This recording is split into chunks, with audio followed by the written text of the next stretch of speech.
Hello everyone, welcome back to my channel Nursing Doubt Clearance. If you are new in my channel, please subscribe my channel and touch the bell icon so you can get all the notification earlier. So student, let's start the video. Today's topic is what is cetirizine tablets, its doses, how to take and its uses, and what is the side effects of cetirizine tablets. So let's start the video.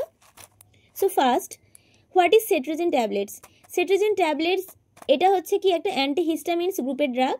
অ্যান্টিহিস্টামিনস কেন একে বলা হচ্ছে? এই ট্যাবলেটটি কি করে, histamine রিলিজটাকে block করে।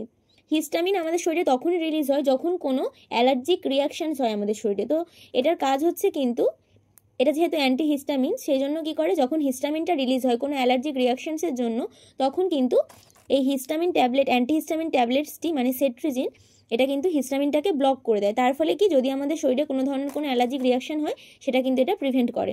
তো দেখো এটার কত ডোজ আছে আমরা জেনে নিই। এটা দেখো তোমরা দেখতে পাচ্ছ যে 10 mg। তো এই 10 mg ট্যাবলেট কিন্তু পার ট্যাবলেট হচ্ছে 10 mg করে এখানে ডোজ থাকে। তো আমরা চলে যাচ্ছি ইউজেস। তো এটা কখন কখন আমরা ইউজ করতে পারবো? দেখো, যখন মেনলি আমি তোমাদেরকে আগেই বললাম যে এর কাজেই কিন্তু আমরা দেখলাম যে অ্যান্টিহিস্টামিনস, তাহলে কি বিভিন্ন ধরনের অ্যালার্জিক রিয়াকশনসগুলো যদি আমাদের শরীরে হয়, সেক্ষেত্রে কিন্তু সেগুলোকে প্রিভেন্ট করার জন্য আমরা এই ট্যাবলেটটি নিতে পারি। তো দেখো কী ধরনের সমস্যা দেখা গেলে, temporary relieve the symptoms of allergy to pollen. বিভিন্ন ধরনের পোলেন অ্যালার্জি থাকে অনেকের ক্ষেত্রে, বিভিন্ন ধরনের food allergy, dust allergy and substance in the year. বিভিন্ন ধরনের মানে ইয়ারে অনেক সাবস্টেন্স থাকে যেগুলোর জন্য কিন্তু আমাদের অনেক ক্ষেত্রে অনেকের অ্যালার্জি দেখা যায়। তো সেই সব ক্ষেত্রে কিন্তু আমরা এই সেট্রিজিন ট্যাবলেটটি প্রোভাইড করতে পারি। আর কি, বিভিন্ন ধরনের ডাস্ট মাইটস, অ্যানিমেল ড্যান্ডার, তো এই ধরনের বা ককরোচ থেকে অনেকের অ্যালার্জি থাকে। তো এই ধরনের অ্যালার্জিগুলো কিন্তু আমরা সেট্রিজিন ট্যাবলেট দিয়ে প্রিভেন্ট করতে পারি। আর আমাদের যেটা হচ্ছে কমন কোল্ডে আমাদের কী ধরনের সমস্যা দেখা যায়? চোখ লাল হয়ে যায়, নাক দিয়ে জল ঝরতে থাকে, চোখ লাল হয়ে যায়, চোখ দিয়ে জল ঝরে, এই ধরনের সমস্যাগুলো দেখা যায়। তো সেক্ষেত্রে কিন্তু এটাও একটা অ্যালার্জিক রিয়াকশনস হয়, তখন আমরা সেট্রিজিন সিরাপ বা সেট্রিজিন ট্যাবলেট কিন্তু দিতে পারি। তো স্নিজিং, যদি প্রচণ্ড পরিমাণে হাঁচি হয়, রানিং নোজ, নাক দিয়ে জল ঝরা থাকে, এবং ইচিং, বিভিন্ন ধরনের কারণে অনেক সময় ইচিং হতে পারে ফুড অ্যালার্জির জন্য, বা শরীরে যদি কোনো ইচিং থাকে, চোখে যদি ইচিং থাকে, থ্রোট ইচিং মানে গলার কোনো অংশে চুলকানা দেখা যায়। তো এই ধরনের সমস্যার ক্ষেত্রে কিন্তু আমরা সেট্রিজিন ট্যাবলেটটি প্রোভাইড করতে পারি। তো দেখো আমি তোমাদেরকে ইউজেস সম্পর্কে বললাম, এবার আমরা চলে যাই সাইড এফেক্টস। তো কী কী ধরনের সাইড এফেক্টস এখানে দেখতে পাওয়া যায়?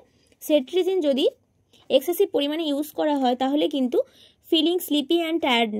তো এখানে কিন্তু পেশেন্ট যদি এক্সেসিভ পরিমাণে প্রত্যেক দিন যদি এই মেডিসিনটি নিতে থাকে, তাহলে কিন্তু সে আস্তে আস্তে দুর্বল হয়ে পড়ে, এবং সবসময় যেহেতু এটার একটা সাইড এফেক্টস হচ্ছে প্রচণ্ড পরিমাণে ঘুম পায়, তো সেই জন্য কিন্তু প্রচণ্ড স্লিপি থাকে পেশেন্ট। আর কি, হেডেক, মাথার যন্ত্রণা হতে পারে। আর হচ্ছে ফিলিং ডিজি, সবসময় যেন মাথা একটা মানে সেই ভার হয়ে আছে, বা একটা সবসময় একটা ক্লান্ত অনুভব করছে, এরকম কিন্তু, বা মাথা ঘোরা একটা ধরনের সিমটমস পেশেন্টে দেখতে পাওয়া যায়। আর হচ্ছে ডায়রিয়া দেখা যায়, এবং সোর থ্রোট মানে গলা ব্যথা। আর একটা, যেহেতু এটা তোমার কমন কোল্ডটা কমায়, সেই কারণেই কিন্তু রানিং নোজ কমিয়ে দিয়ে এটা অনেক সময় ব্লক নোজ করে দেয়। তো তার ফলে কি হয়, নাক বন্ধ হয়ে যায়, সেখানে আরও একটা অস্বস্তি ভাব তৈরি হয়। তো এইগুলো কিন্তু সেট্রিজিন ইউজের সাইড এফেক্টস। এবার আমি বলে দিই তোমাদেরকে যে এই সেট্রিজিন ট্যাবলেটটি আমরা পেশেন্টকে বা আমার বাড়ির লোককে কখন এটা প্রোভাইড করব। এটা মেনলি 7 দিনের ডোজে দেওয়া হয়। প্রত্যেক দিন রাত্রে খাওয়ার পরে পরপর 7 দিন পেশেন্ট কিন্তু এই মেডিসিনটি নেবে। মানে 7 দিনের ডোজ বা 3 দিনের ডোজে আমরা 3 দিন 5 দিন এরকম ডোজে আমরা দিতে পারি। মেনলি 7 দিনে দেওয়া হয়। তো 7টা ট্যাবলেট এখানে আমরা পেশেন্টকে প্রোভাইড করি, এবং বলে দিই কি, রাত্রিবেলা কিছু খাওয়ার পরে ঘুমানোর সময় মানে ঘুমাতে যাওয়ার আগে যেন পেশেন্ট এই মেডিসিনটি নেয়।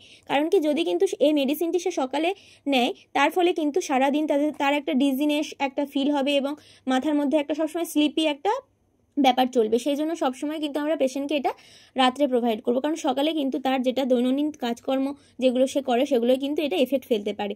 আর কি, যদি পেশেন্ট এই মেডিসিনটি নিতে থাকে, মানে তার কোনো প্রবলেম অবশ্যই হয়েছে, আমি তারপরে এই মেডিসিনটি প্রোভাইড করেছি, তাকে কিন্তু কিছু বিষয়ে কসাস করে দিতে হবে যে এই জিনিসগুলো যেন সে না করে। বিশেষত যে জিনিসগুলো অ্যালার্টনেস, যে কাজগুলোর মধ্যে থাকতে হয়, যেরকম ড্রাইভিং, তো এই ব্যাপারগুলোর মধ্যে যেন পেশেন্ট না থাকে। কারণ কি, যদি এই স্লিপিনেস একটা ব্যাপারের মধ্যে থেকে পেশেন্ট ড্রাইভ করে, সেক্ষেত্রে কিন্তু অ্যাক্সিডেন্টের চান্সেসটা অনেক বেশি থাকে।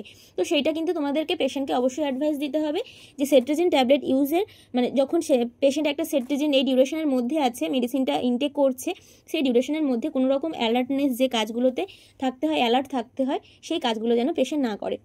তো আজকে আমার ভিডিওটি ছিল যে সেট্রিজিনের ডোজ এবং সেট্রিজিন ট্যাবলেটটি কোথায় কোথায় ইউজ করা হয় এবং সাইড এফেক্ট সম্পর্কে। তো ভিডিওটি ভালো লাগলে অবশ্যই তোমরা লাইক, কমেন্ট এবং শেয়ার করবে, এবং বুঝতে যদি কোথাও কিছু প্রবলেম হয় অবশ্যই তোমরা কমেন্ট বক্সে জানাবে। আজ তাহলে এই পর্যন্ত, পরবর্তী ভিডিও নিয়ে খুব তাড়াতাড়ি তোমাদের সঙ্গে আসছি। ততক্ষণ সবাই ভালো থেকো, সুস্থ থেকো।